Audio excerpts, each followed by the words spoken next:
What's up, guys? It is Sunday, so it's time to get back on the CD collection. A little bit later in the day than I usually tend to record these, but I still wanted to get this done. I didn't have a chance this morning, and I figured better late than never, and we could go on and knock this out. We're on, I think, video number 96 at this point, still in the M's. We're going to be in the M section for a while. Last video, someone in the comments said we were in the Mama section. It was MA through MA. Well, here we are in video 96, and we're still in the Mama section. We're going to go MA all the way to MA. I'm going to just pick up right where we left off last week. Same band and everything. We have Manowar with their 1987 album, Fighting the World. Pretty good release. Very cheesy stuff, as Manowar tends to be. I mean, you guys know Manowar, just cheesy power slash heavy metal. I believe this is an original pressing on Atlantic and Warner Brothers. If it's not just the first press, CD first press, then it is a very, very early edition.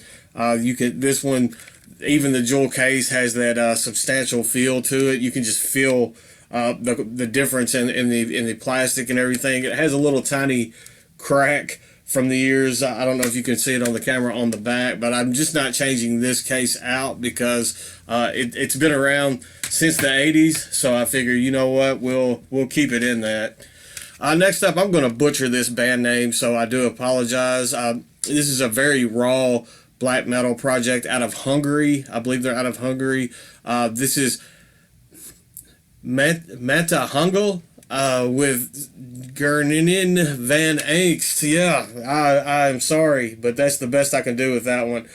This was released through Black Market Metal label. I believe I got this in Metalhead Box. Most of the Black Market Metal label releases that I own came through Metalhead Box. It's pretty good. It is very raw black metal. It's not going to be for everybody. Not just it's kind of it can be a bit of a tough listen, I guess, is what I'm trying to say on that. I believe this is a one-person project.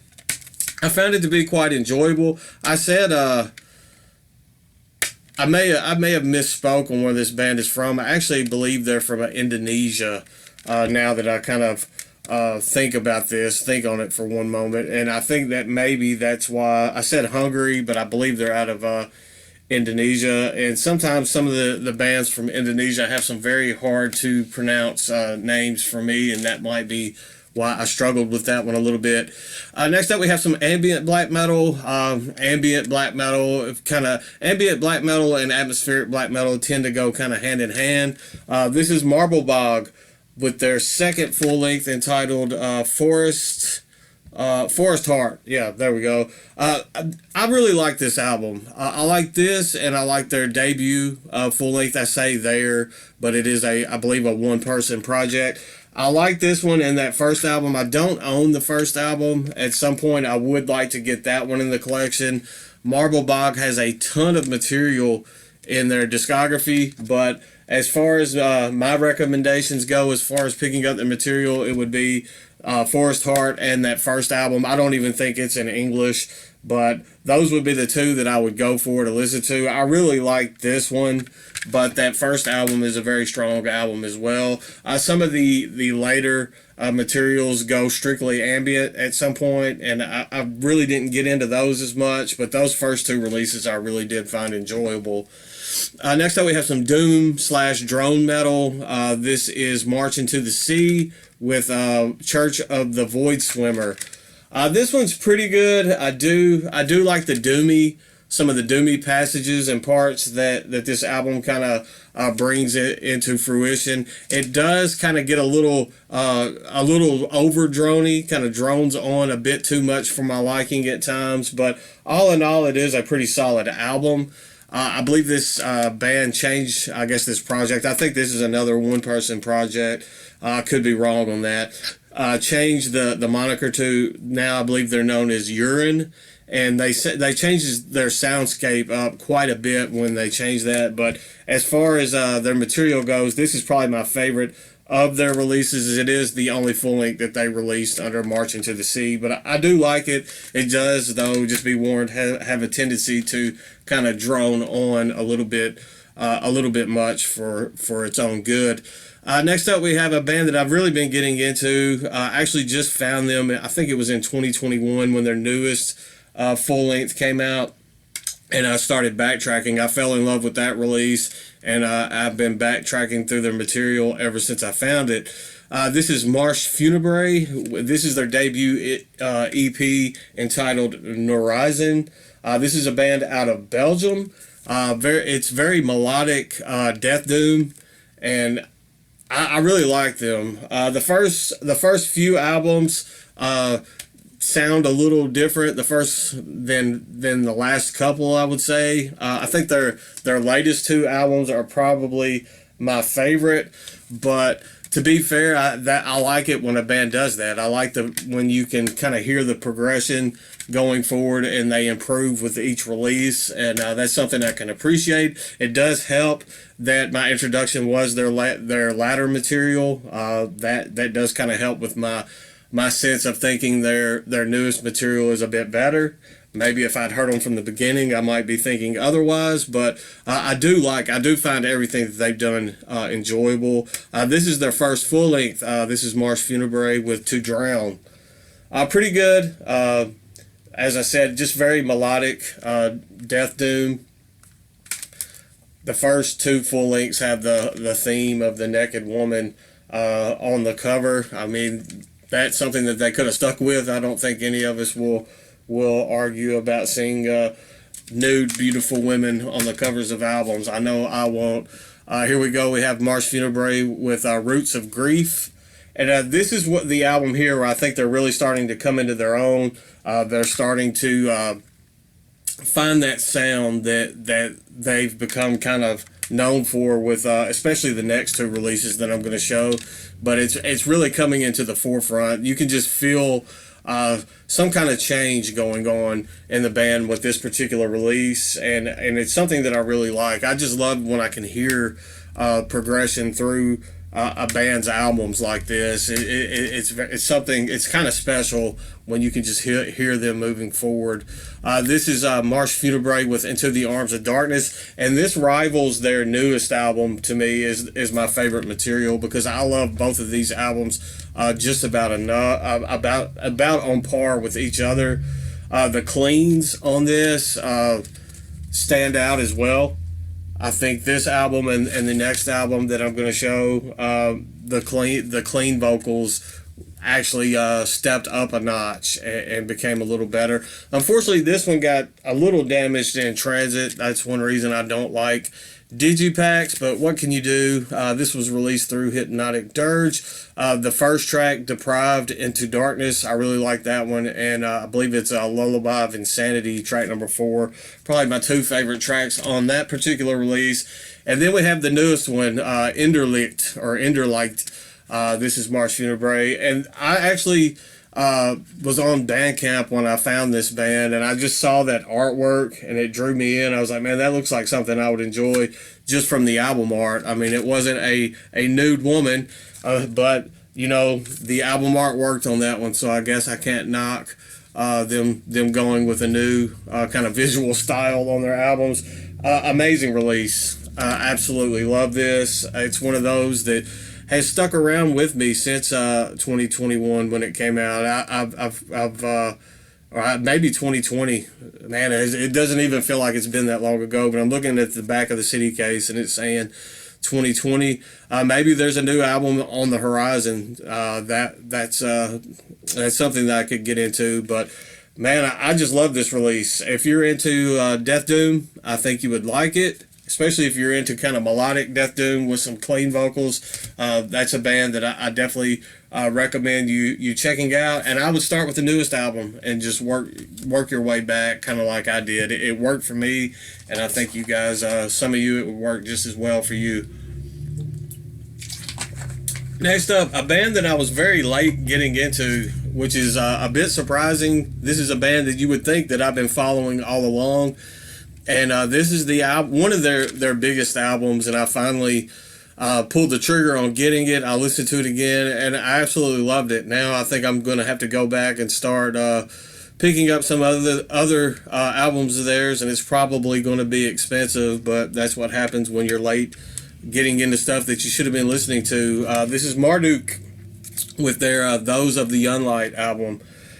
After I got this and gave it another shot, I didn't listen to this for years. This one, it's been out for quite some time. 93? I believe in the 90s when I heard it, I just wasn't ready. It was a bit too extreme for me when I first heard it. Black metal, that, at that point, I was more, if I was going to listen to some extreme music, it was probably going to be something death metal.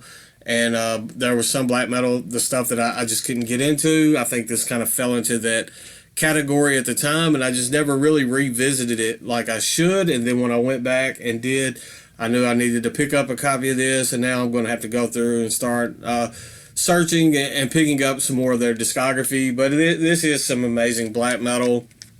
I'm glad to finally have it in the collection. I'm glad I'm at a point where I can appreciate it the way that it deserves to be appreciated. This is the 2019 reissue through Osmos Productions. So good to have that one. That is the only release from Marduk that I have in the collection at the moment. Next up, we have some very pretentious. The album cover itself looks pretentious, and this is absolutely pretentious. This band is actually out of Hungary. It's a one-person project. It is entitled Mare Eurythmium, and this is the only full length, and it's entitled Afete. Ambient, it has black metal, has some post-black going on, very atmospheric style of stuff, a very pretentious style of ambient black metal, and that's the best way that I can describe this, is just some very pretentious ambient black metal. It's not bad by any means, but it's one of those, like, you're going to feel... it just kind of drips with that pretentiousness where you're listening to it and you're like, man, this makes me feel like I'm listening to this just so I can say I'm better than someone else. I think it's just one of those that you have to listen to the album and then you'll get it. This was on NGC Productions, limited to 300 copies. It's hand numbered. This is number 176 out of 300. Next up, we have some more atmospheric stuff. This is Marfic with Devotum Lucifer. I picked this up through Paragon Records. It was one of my earlier Paragon purchases. I haven't listened to this one in quite some time. I just remember it being like overly atmospheric, and it has the elements of black metal going on. It also has some of that post-black feel going on from what I remember. I haven't listened to it in quite some time, but I do remember it just being super, super atmospheric stuff. But I do remember enjoying it, but it has been some time since I've listened to that one. Next up, we have a band out of Argentina. This is Mariana Nenes with their Patagonia compilation. There's like 30-something tracks, 33 tracks on this one CD. It's black metal / doom metal / like blackened punk. Pretty interesting style going on here. I do find it to be quite enjoyable. I got this in, I forget what kind of grab bag I got this in, but I'm glad that I did. It's got like a lyric sheet in here with numbering on it. This is copy 190 out of 666. One of those true cult numbering type deals. That's the track listing there on the back. As you can see, it's 33 tracks on this compilation. Pretty good. It is it's fun for me. It's kind of perverted on some of the tracks. It's a very perverse, satanic style of like black and punk, but they do bring in some doom elements as well. Very interesting release. Album that some of you will probably knock me for. This is Marilyn Manson with the Smells Like Children release. I have not listened to this in quite some time. There's only one. I do own some more Manson CDs that we're going to see here in a second. I picked this one up at Hastings. before they shut all their stores down. But it's been in the collection for quite some time. I haven't listened to this one in forever. If you're familiar with Marilyn Manson, you know this album. I don't have to tell you anything. If you don't listen to Marilyn Manson material, there's probably a reason for that. You probably just don't like it, but most of you in one shape, form, or whatever are at least familiar, or you know who Marilyn Manson is, so we won't spend a ton of time on that. I have the Portrait of American Family full length. I remember this one, having it in high school, and everybody, if you listened to Marilyn Manson back then, since it was mainstream enough, the people that didn't listen to any type of extreme music or heavy music, they still knew who Marilyn Manson was, and he was like the person to hate back then. And this is this was kind of the album that put him in that place with the track Lunchbox. Then we have Antichrist Superstar, Marilyn Manson. My second favorite Manson release. This was the one that was he was on tour with. He was on tour in support of this album when he came to Memphis, and I actually think he's banned from playing in Memphis now because of that album. There were so many protests and stuff going on. They just never brought him back after that point. And then we have my personal favorite Manson release. This one may come to surprise as many people, but this is one that I actually still do. I do pull off the shelf and still listen to quite often, and that's Mechanical Animals. I've always been a fan of this album. I've been in the minority that thinks that this is his best release, and I'll probably go to my grave of thinking that this was his best release. It's one that I can still pull off and enjoy to this day. Some of his other stuff I just don't listen to anymore, but this one I do. I mean, the whole album I can play and be singing along and very happy listening to. I have Eat Me, Drink Me, I think is the name of this one. I'm not even sure. I got this at a thrift shop for like $1. I listened to it once, maybe twice, put it on the shelf, and I have not returned to it. I thought it was okay. It's just not a style of music that I'm really just into anymore. I mean, I hate to say like you outgrow or something a style of music, but it's just there's other things. I have so many other albums in the collection. There's other stuff that I'd rather spend my time listening to, so I don't really spend. I've only listened to that one a couple times. And then I have the Lest We Forget Best Of Marilyn Manson release. I got this one at Hastings many years ago as well. I remember listening to this one in my truck and my old car. Used to stay in the rotation there. I used to get compilation CDs and stuff to listen to in the car so they wouldn't get messed up back when CDs were still the thing to listen to. Take one more swig and we will finish this stack out. That was all for the Manson CDs. So I know all of you that aren't fans of him are glad to move on to something else. Next up, we have some groove metalcore, I guess is the best way to put it. This is Maroon with their I think this is their second full length entitled Antagonist. The album that came out before this, I want to get my hands on at some point as well, because I did like that one. That's the only two from this particular band that I would personally recommend. I mean, some people are really into some of their latter stuff, but for me personally, the first two albums are the better of their material. This one is pretty good. If you're not into groove metal, you probably won't like it. It is like very groove oriented, and then if you don't like metalcore, for a lot of people that sounds like a bloody nightmare, but for me, I like that album, and at some point I'll get my hands on that debut full length as well. Next up, we have Maris Miele. You guys probably remember them from my end of the year list. They did have their newest album on there that I absolutely love. This is their debut album that I'm going to show. This is entitled Between Land and Sky. I believe this is the second pressing that Nottermock did, and it's a fantastic release as well. Black metal, folky, pagan style of black metal, not over the top atmospheric, but it does have those folky elements going on. Absolutely love this band. I do own both of their full lengths. I would like to get my hands on that self-titled EP that came out before this. I don't think this band could do any wrong at this point, just from what I've heard from them. But this debut was really good. But for me, the best thing that I've heard ever from them was their newest release that came out this past year. This is Maris Mieli with Martaden Malta, I believe is how you pronounce that. Absolutely love this album. As far as folky style of black metal goes, this is as close to a perfect album as you could get.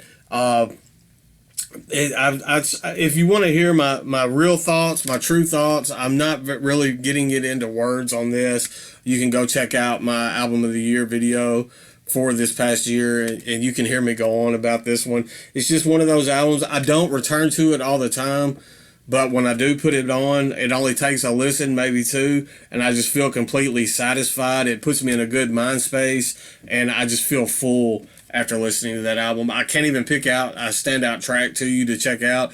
This is just one of those that I would suggest you started on track, the very first second, the very first track, listen to it all the way through, and hopefully you would love it just as much as I do. Next up, we have a doom metal band out of here in the U.S. This is Marrowfields with Metamorphosis. And I really like this album. This came out in 2020 through Blackline Records. This is the only full length that this band has put out. Very atmospheric style of doom metal. Gets a very melodic at times as well. But for me, this just absolutely works. This is one where the cover art matches perfectly with the soundscapes that the album represents. And I'm hoping, I've heard some rumblings that this band may be having something new in the works. I hope that is true, because I've been anxiously waiting to see where they're able to take it from this release. It pretty solid atmospheric doom metal release, and definitely worth your time of checking out there. Next up is an album that I purchased from MySpace. That just goes to show you how long this one's been out. It's kind of hard to even put this one into a genre. This is Mary Magdalene with her RIP, or Rest in Peace album, signed by the band. Very drug-induced style of music here. I was battling some issues myself when this came out, and I think that's why it kind of resonated. It's been out for many years now. It doesn't have a date on 2009, so it's very fitting. That was when I was in over my head with some things, and I think that's why that this album kind of stuck with me, and it still is now. I haven't listened to it in years. I'm sure that it would spark up a lot of memories if I did, some good, some bad, but that's the way nostalgia works sometimes. Next up, we have some hardcore out of Australia, and I don't sing the praises of hardcore music, hardcore punk, quite that often, but this is a very solid release. This is some 80s hardcore.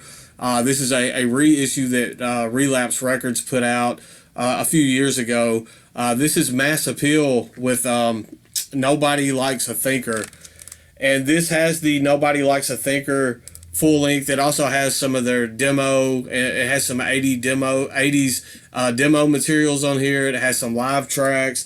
Those I could go with or without, but the actual full length Nobody Likes a Thinker, very solid, very influential hardcore release, and pretty cool to have this one on a physical format. Next up, we have some death metal out of Spain. This is Mass Burial with their sophomore release, Souls Necrosis. Got this in a grab bag. I may have got it in a Gore House grab bag at one point. If it wasn't, I can't remember if it was Gore House or not. It was a death metal style grab bag that I got this in. Very solid release here. I would like to hear some more of their material, but if it's anything like this, then I'm sure I'll enjoy it. I will probably try to hunt some down on Paragon or something. Usually I can find some obscure death metal titles through some websites like that. If not, there's always Discogs, and then there's always the Metal Detector site if I just get to wanting to hunt down some of their material just too badly. Next up, some more death metal. This is a band out of Greece. This is Mass Infection with The Age of Recreation. This one's solid as well. Killer band, as I said, out of Greece. This was released through Comatose Music in 2013, so it's been out a while. I think this band has 3 other full lengths. I could be wrong on that. This is the only one that I own. I think this is their sophomore release as well. And I definitely want to get my hands on their debut, but at some point I think I would like to have this band's entire discography as well as the Mass Burial, just so I can add some more albums into the M section, like I need some more. Next up, we have Tampa legends here, Massacre with From Beyond. This is a 2018 Earache reissue. I had a very early pressing of this that was in that CD binder that I talk about sometimes that gets stolen, and it took me forever to replace this one. I finally broke down. I was like, you know what? It's been years and years now. Let's go ahead and pick up a reissue, and I'm glad that I did. Just a super influential album. You can't deny despite your feelings about some of the members of this band, you can't deny their kind of their place in death metal history, especially with this particular release. And then I kind of skipped all the way forward to Back from the Beyond, and this is one of their lower rated albums. This came out in 2014 through Century Media, and I got this back when Century Media was doing grab bags. They used to have Century Media grab bags and Nuclear Blast grab bags when those were kind of sister labels at the times that were kind of acting together in that time period, probably around like 2011 through 2014 or so. This one has the hole punch. A lot of those grab bags that you would get in would have the little hole punch and the barcode on the releases, but I like this one. I really liked it. Apparently a lot of other people didn't like it nearly as much as I did. It is one of their kind of lower rated albums, but I like it. But I tend to like the stuff that a lot of other people don't. You guys know that. There's some people, other YouTubers, that kind of lump me into the bottom feeding portion of albums, and I get it sometimes, but I tend to lean towards the more obscure, the more underappreciated releases. Next up, we have an EP from Massacre that I got in Metalhead Box. I believe I got this in Metalhead Box. If not, I got it from Bandcamp, but I'm pretty positive I got this in a Metalhead Box. This is the Dead Beyond Death EP from Massacre. This is the second pressing. Says it on the back. It's in the little sleeve. It's just in a cardboard slip thing, so I'm not going to take it out, but pretty decent little EP. And then one that I was super surprised with is the latest full length from Massacre. This is called Resurgence. I absolutely love this album. It has gotten better over time for me personally. This was released in 2021. If I was to go back, if I could jump in a time machine and go back and do my 2021 end of the year list, this would have been on there, somewhere on that end of the year list, because I do like this album that much. I didn't expect to enjoy this as much as I did, but I found it's got a super high replay value. It has not grown old on me like some stuff does over time. You get some albums in and you just love them so much at first and you think they're going to be the best thing ever, and then you get to a point where you don't want to return to them anymore. This is not one of those albums. Just killer Florida death metal, and one of the better Massacre albums that I've heard in quite some time. So glad I pulled the trigger and picked this one up, because it definitely warrants your attention, especially if it's one that you overlooked and thought Massacre was kind of washed up or something. And don't overlook this album if you have been. It's one that I recommend picking up. So that's all for this video. I guess I'm a little more long-winded in the evening times, but I wanted to knock this out. I didn't want to skip another week on the CD collection. I'll try to get some more stuff done this week. I can't make any promises on that, but at least we got this video done. Hope you guys have a great week. Stay classy, stay metal, all that good stuff. I will see you guys very soon. I promise.